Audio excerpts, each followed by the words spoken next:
Bonjour, donc je m'appelle Jean-Sébastien Nicotte, je suis chercheur à l'INSERM dans l'unité CNRS du professeur Philippe Rogel. Je travaille donc dans l'Institut européen de génomique du diabète et donc mes champs d'activité sont principalement liés à l'étude de cette maladie qu'est le diabète.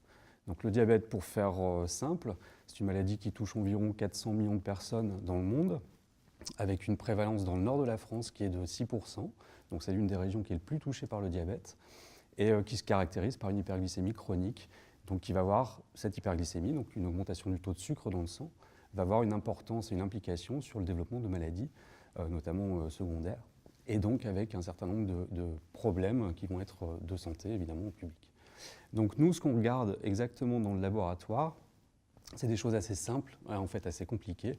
Assez simples parce qu'on essaye de comprendre la maladie, mais assez compliquées parce qu'évidemment, on va aller dans la cellule, regarder vraiment ce qui se passe et ce qui ne se passe pas bien dans le cadre du diabète. Et on essaye de comprendre en fait tous les petits mécanismes qui sont impliqués dans le développement de cette maladie. Alors, ces mécanismes peuvent être assez simples, c'est des modifications très fines de l'ADN. Donc l'ADN, c'est l'information génétique qui est contenue dans la cellule et qui va permettre en fait à une cellule de fonctionner normalement.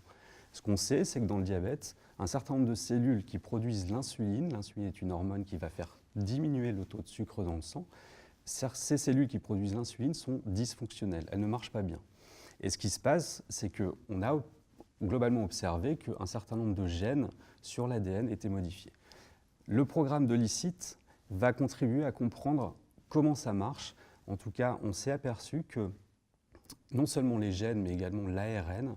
L'ARN, c'est ce qui va être le produit des gènes, est modifié. Et le programme ICIT va nous permettre de comprendre comment cet ARN qui est modifié peut être impliqué dans le développement de la maladie.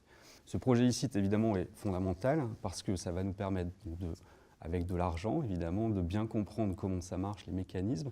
Ça va permettre de financer un doctorant. Donc le doctorant va être financé pendant 3 ans pour faire une thèse sur ces mécanismes-là et d'essayer de comprendre quels sont les dysfonctionnements de ces cellules. À terme, ce projet nous permettra d'identifier de nouvelles cibles qui feront les médicaments de demain.